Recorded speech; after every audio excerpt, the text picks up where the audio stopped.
Welcome back. Ladies and gentlemen, you're listening to the Vinny Eastwood Show, broadcasting live on AmericanFreedomRadio.com. You can also join in the chat room at the VinnyEastwoodShow.com. My very special guest is Rick Miller, and I would like you to actually just continue on, because I'm really fascinated by these by this consciousness sort of thing you were talking about. No but idea. before we do, it's so exciting to understand how we could simply, by changing our worldviews of the universe from a quantum to a holographic universe, allow the solution of changing the movie. The DNA, this was a paper I wrote in 1974. The DNA, it was called embryonic holography. And basically, it suggested that the DNA was a three-dimensional hologram of force space. Who you were, who you are, and who you will be. And if you look at your body, it's like an antenna radiating, with amorphous semiconductors. It's got all kinds of things going on there, resonating. And on the top of it, you have this big crystal. It's constantly changing with liquid crystal phases and so on. So you have a four-dimensional hologram of five space. And five space is sliders, and is most likely why all the saints in history have recommended everybody needs to meditate, to train the mind. And basically that follows with my mathematical expression for consciousness in the first book of ESP that Nick Begich published. The second is Power Tools, and the third book is called The Non-Local Mind in a Holographic Universe. This is the book I'm writing right now. We have other sensory motor inputs, what they call paracoupling for avian flight mechanisms in birds. I believe man has a similar thing. He's not consciously aware of looking at spectral lines of radiation, magnetic fields, and how they would shift, so you know which magnetic north is, by just looking. However, man has all these different kinds of biological mechanisms going on where there's a convolution of information. The key is how to get access to it, like talking to your higher self, to your other 9/10 of the cerebral cortex. That is part of what the soul's code is all about. That's James Hillman. The soul's code in search of character and calling. Mine is to somehow unite the world in some kind of a food-oriented program based around agriculture as an integral part of your lifestyle. You don't have to be a farmer. You can graze. You can wildcraft. I had a friend that was an anthropologist at the UW that used to walk to work from a big commune he lived in, and he brought it, when he's walking to work, he harvested his lunch on the way in, dandelions, whatever. His big one was to eat, slimy slugs in front of little kids when he'd say, well, if they can eat my food, then I guess I can eat them. I got across his point. He'd lived with Aborigines that ate grub. There's each environment that we find ourselves in, habitat, has a personality and offers up similar chemistries of other habitats. That's one of the reasons why probably Gurdjieff would have suggested, to eat your environment. It's like macrobiotics. You climatize to weather patterns and some of the other kinds of things. If you're living on the coast, obviously, you should eat fish. It's a metaphor. And to work yourself into a place of survival, high-end, is awareness. That's what it's about. That's what IQ is your quality of adaptability. How quickly can you change to survive? And, so that's where we started with SEAL Unit Number 1. We started training them in their ability to think and what they would think and why. I guess I said it before. I'd like to repeat it. Man has a responsibility for the thoughts he chooses to entertain. Start there. Work with food and water. Water would be the first thing you do because that's the most important thing going into your body, survival-wise. Foods and your choices of foods determine whether or not you've got something to launch from to become spiritual. You can't be spiritual. Whoever saw a fat doctor able to be healthy and treat others. It's not. It's a it's like a oxymoron. It doesn't make any sense.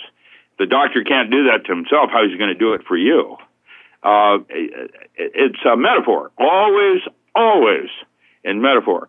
Like teachers. A teacher cannot take you any further than that teacher themselves have been.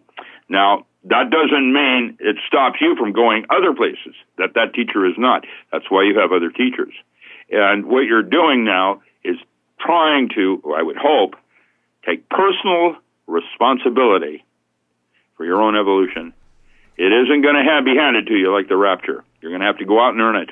And there will be blood. That's a movie over here in the United States about oil. It's called There Will Be Blood. There are going to be. The prime directive in the New World Order is that there are too many people in the world, and that before any civil rights, advancements in medicine, advancements in science are actually true blue, 50% of the world has to die. Now, who makes those decisions? 9/11 in the United States was a false flag. I proved it simply by physics. You can watch the rate of fall of the building. The rate of fall was in 3% free fall. That means it was demolition. And it would take my crew rig it 3 months to rig that building so it would fall like that. Several buildings were rigged. And what was that about? Why didn't they tell the public? Why did the public not care? Why did the public not ask, how was our Pentagon hit with an airplane? Where are the wings? How does that work? And nobody cares because the first layer of mind control is to get you in your gut. That's why Monsanto is Monsanto. Let's get me started on that one. Monsanto is not a pharmaceutical house. It has and always been a weapons house. In World War II, it made 2,4-D and Paraquat, and later Agent Orange. They worked as defoliant weapons. And then they grabbed a hold of the seed, and then they started making GMOs. And today, there is a 3-year project. They've been into it with DOD to alter a specific gene in wheat that activates a bacteria in your gut that you got from a cat. It's normally inert. It's T. gondii. And you check that one out. And that is a weapons project where they attack your lower brain. Your gut is convoluted, you have neurotransmitters, and there's a lot of decision-making that comes out of there, including your food choices and the narcotics that wheat and other grains bring into your awareness. And the fact that I had been studying consciousness ever since I was this acid trip, I have been fascinated on the possibilities of how to use altered states of consciousness. Why? Well, magic is defined as the art of changing consciousness at will. It is, in fact, a higher form of physics and was reserved for the ultra-elite of Europe for centuries. It was only this last century when Aleister Crowley would have suggested using drugs as a valid form of magic, which, by the way, they are. But like any going through the woods to grandma's house shortcut, all shortcuts also have the risks that go with them. Addiction. That's why Crowley died as a drug addict in Hastings.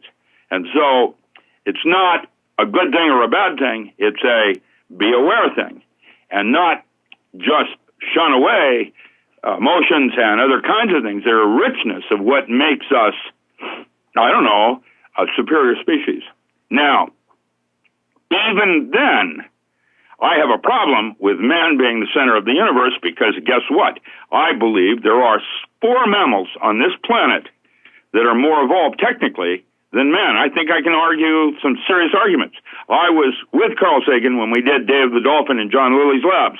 I was the one with the math, and I have languages. I do Old Hebrew and Greek, and when I was there 10 days listening to the clicks and whistles and the cadence frequency bands, I suggested that it was a form of Clifford algebra, and that's Abram Moles in aesthetic perception and information theory. There you go. The quality of redundancy in Clifford algebra was 10 times more efficient than Hebrew, which I speak fluently. And so with that said, the dolphins' language was a more evolved language system than anything we had on Earth. Plus, they're now doing little things with these little sonar bubbles. They call them sonoluminescence. And my alma mater, MIT, has only just now, this last year, reproduced that phenomena as a form of cold fusion. And what they do is they blow these little sonar bubbles. They're full of light. And when they play with them and they make them into circles and loop them around and dance with them and things. And then when they let them go and they pop just before the surface of the sun, of the water, they do it in such bright light that it's a form of cold fusion. And that's their art form. And an orca has a cerebral, a bit higher on the food chain, has a cerebral cortex that's literally twice the size of man, and he's firing 60% of it. Now, by definition, that's God. Not our God, but going places man will never comprehend. And then you have two other cetacean, pilot whale and the manatee, all four of which have bigger brain cases than man, crunching power. And then when you start looking at the Earth and the mycorrhiza, which is a quantum computation algorithm, you start to realize that consciousness is all around us. We just haven't noticed it yet because of our own, Carly Simon thinking this song is about us. Well, you talked about responsibility. You know the old saying that with power comes great responsibility. I believe it's the opposite way around. With taking great responsibility, you earn great power. Well, Castaneda had, in Teachings of Don Juan, would have suggested there were four enemies of man. The first was fear. And once you overcame fear, you achieved personal power. And personal power in itself corrupted you.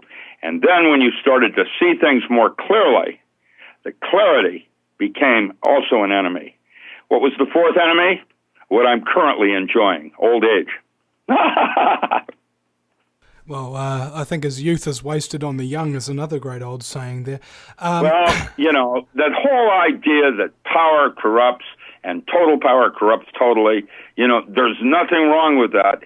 I basically believe, rightly or wrongly, I think I can form an argument, just like I did with cetacean, that there are two cultures on this earth. There is strong evidence to indicate there was a close encounter in the 1850s where technology was exchanged and created a new society that did, at that time, have space travel. And I think there is two cultures on this earth, one with and one without space travel. And truthfully, I am it's not right, but then the last chapter in my Power Tools deals with the nature, besides in ontologies of mystical states, it also addresses the issue of the difference between free will and true will. And really, man does not have free will. Man has true will. And I am, truthfully, a magician. I'm not a Crowleyite. I do believe in the importance of adding a mystery school to physics, and I think I'm a good enough physicist to suggest how it might best work. I think a holographic universe allows the possibilities of understanding what consciousness might be, that a quantum universe is not as indeterminate, that's a good word, with like a Bose-Einstein condensate where you have two particles that are somehow simply connected at opposite ends of the universe. And I would simply suggest that rather what it is the same particle with two cameras on it or resolutions of the information. Now, and space-time is a subset of something way more important, which I would suggest is information. That's what fractal math is. That's what Mandelbrot, Julia, and May patterns are about with Glick. And some of that work is basically to suggest that the universe is about information, not about space-time. Now, you use the Lord Acton quote there, power corrupts and absolute power corrupts absolutely. The third line of that quote, which is often never used, is all great men are inherently evil. Well, there's that. That's why we don't, I think anybody that would want to be president has got to have a screw loose. Politics, I'm a nerd. I have no illusions that I really don't know what's going on from that point of view. To have something override logic is, I guess, metaphysically important, but I can't get it. And I taught metaphysics at Harvard. So, there it is. I have some questions that I don't understand. I don't know what they mean yet. I'm still not there yet. But I'm not trying to be a great man. What I'd like to do is leave footprints and have you write a better book. Yeah, I Small think... steps, Allie.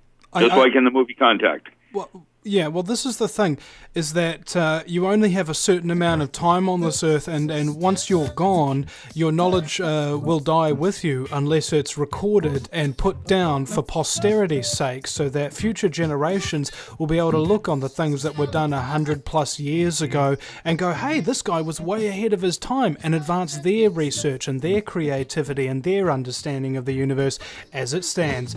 Richard Miller is my guest, and we'll be right back after the break at theVinnieEastwoodShow.com. Welcome back, ladies and gentlemen. You listen to the Vinnie Eastwood Show. It's the final segment here with my very special guest, Dr. Rick Miller. Now, I wanted to kind of continue on this consciousness thing, but I'm also conscious of the fact that we only have one more segment left. And I was just wondering, is there anything that you normally don't talk about because it's a little too far out?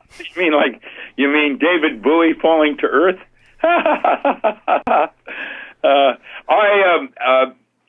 You wanted to know about bunkers. What I'm doing now is I'm networking rural communities and bunkers, setting up an infrastructure for if and when the grid goes down. I have a lot of trails on my websites.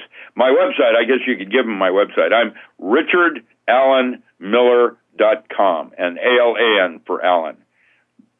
I'm richardallenmiller.com, and then welcome to the abyss, because the off the grid, there's a bunch of articles that I've written on that, on mind control, some of the other things I do. I have a daily blog that has at least 10 changes every day, including, what's going on in different parts of the world. I try to do it so that I have filtered for you what I think are the important things to pay attention to this day. I think the presidential elections over here is a joke. I'm embarrassed for us and the way we must look to the rest of the world. I am, please take my humble apology. I'm not part of this madness, and yet here I am in the middle of it, and trying to be a voice of reason in some of this. There are, a lot of different people now starting to prep themselves for some kind of eventual reality. They're called doomsday preppers. They're, the National Geographic has a whole series on them. I'm going back to a big conference full of them. There's going to be a whole bunch of doomsday preppers back there, and that's what I'm doing, teaching urban survival skills. And basically, how to pull yourself out of a jam, how to listen to your gut. These power tools that I'm writing about can be used for your own personal evolution. Brain drivers can do more than just teach you how to control your brain. I have not been meditating all my life. I'm a satsangi. I was initiated by Sharon Singh, the real deal. And I do what I can, but I do not have or did not have the brain of someone that had been meditating for 30 years, like Persinger might suggest. How do I get there quick? Well, that's that forest with the big bad wolf and grandma in the woods. Shortcuts don't work quite as well. I started with biofeedback and went to brain drivers, had some bifurcation where there were changes in my brain, and then I was able to, for example, witness my behavior. Now, that is a skill that, for example, will allow you to change your belief systems like you would a pair of clothing. That means, for example, that if you were a staunch Christian and two aliens walked in the door, the big question in What the Bleep movie is, would you be able to see those two aliens? And so belief systems should not be used as given assumed truths as much as tools for survival. And I have a pair of as a metaphor, I have a pair of bell-bottom pants I will never throw away. I'll never fit in them again. My waist will never be down like it was back then, but it represents a part of my life, like Christianity or whatever beliefs, that's important to me and comfortable. It's just that in the middle of Iraq, having that belief system may get me killed. And as such, what I need to do is learn how to change my beliefs like I would a pair of clothing. And that would allow me to have a more entree into that layer of reality in a survival point. That's what I'm trying to say in terms of evolution of consciousness. It goes in small steps. It's like a hologram where you start with your physical, emotional, intellectual, archetypal, microtubule. Leary called them memes. These are the way we classify experiences as bits of information. And I was going to say one thing about time. The brain is actually two brains with a noodle or bottleneck down at the bottom connecting the two. That's why you can see it in your mind's eye, but you can't say it, because it's trying to get from one side to the other. And Robert Ornstein defined time as a duration of consciousness. It is the way you wrap proteins and store information. And it's quite possible to realize that you go beyond space-time to a place where you have such things as 5 space and then 6 space. And actually, in string theory, the system I use, there are 10 universes with an interconnecting 11th one, or wormhole, quantum foam thing. That's superstring. Anyway, that's pretty much what I wanted to say. I have books for sale if you're interested in what I'm doing. I'm now speaking at conferences over, and I love to come to the New Zealand. I have been invited by some rangers, Aussie rangers, to go on a walkabout in Adelaide with some Aborigines and exchange how we would survive in a given desert, how they do it to how a Navy SEAL would do it. And I think that would make a very enlightening demonstration of the different cultures and what they now call cybernetic anthropology, the importance of your mentat and how you approach your environment. Now, I've been talking about this, basically, conspiracies and all of these eclectic fields of research that I've been delving into as a radio show host and a quote-unquote conspiracy theorist. I believe the definition for conspiracy theorist, as far as I'm concerned, is a person who believes that powerful people who have a lot of influence use their power to maintain their influence, and a coincidence theorist is something who thinks, well, of course, why would they not? I mean, that would be a survival thing right out of the gate. Yeah. Control fantasy is the way I would approach that. Control is actually a fantasy. It's not possible. Mm-hmm. It may seem like that for a certain period of time, and there will be oppression, and like I said, there will be blood.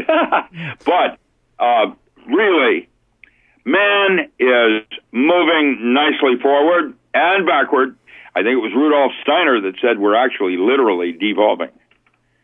Right now, at this point in time, we're not like the Greek and the lofty cultures of philosophy and art.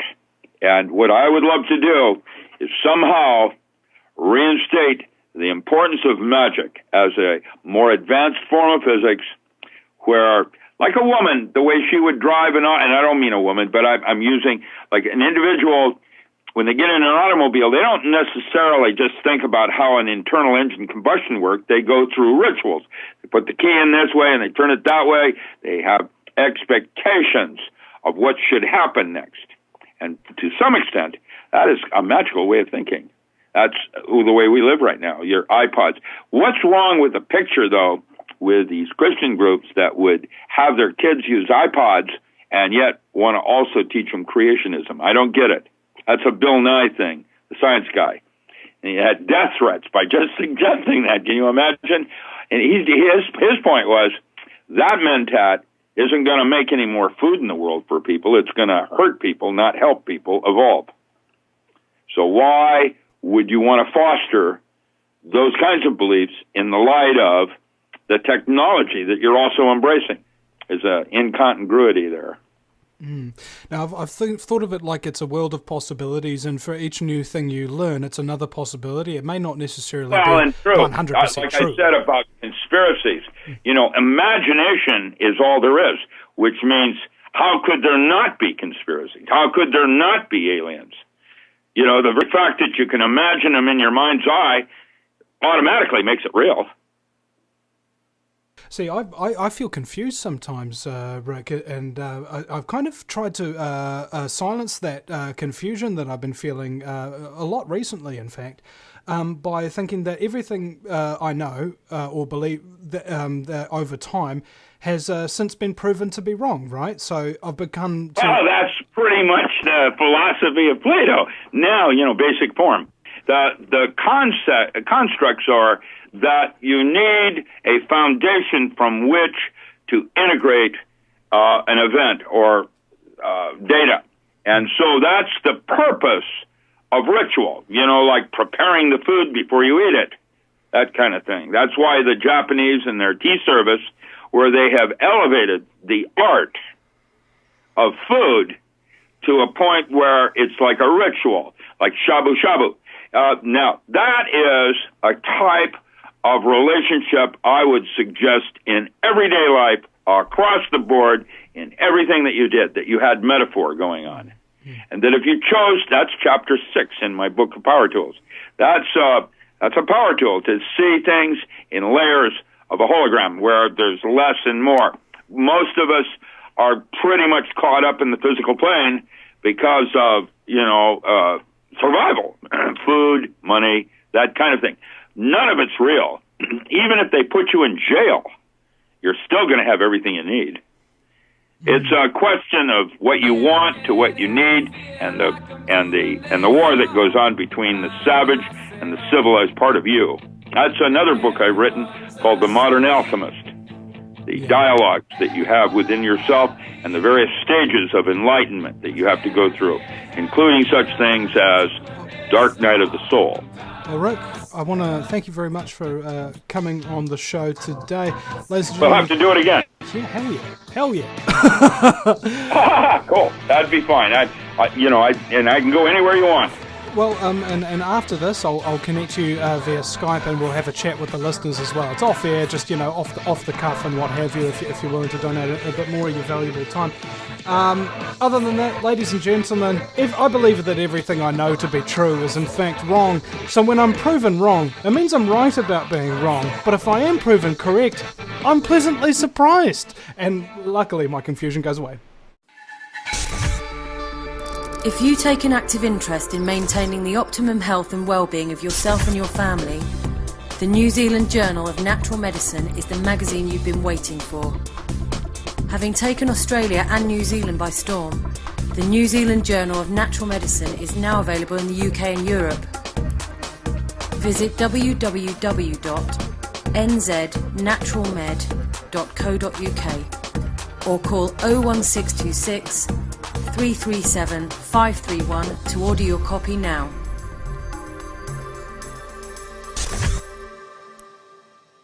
Do you realise every day we are being put under constant stress from wireless radiation? What's worse is that you don't even know that it's happening. It puts as much stress on our body as if we had a constant viral infection, draining our energy and sapping our strength, or just making us irritable and fatigued. These wireless fields are being emitted from computers, microwaves, mobile phones, power lines, and any electrical appliance. Now there is a solution. A group of research engineers in New Zealand have come up with an active shielding device that shields you from wireless radiation at a cellular level. Blue Shield comes in 3 models, a household, portable, and USB that plugs into any computer. The great thing about Blue Shield is it is very affordable and guaranteed to last. A one-off purchase will see you being protected for years to come. Visit AmericanFreedomRadio.com and click on the Blue Shield banner. Blue Shield, brought to you by theVinnieEastwoodShow.com.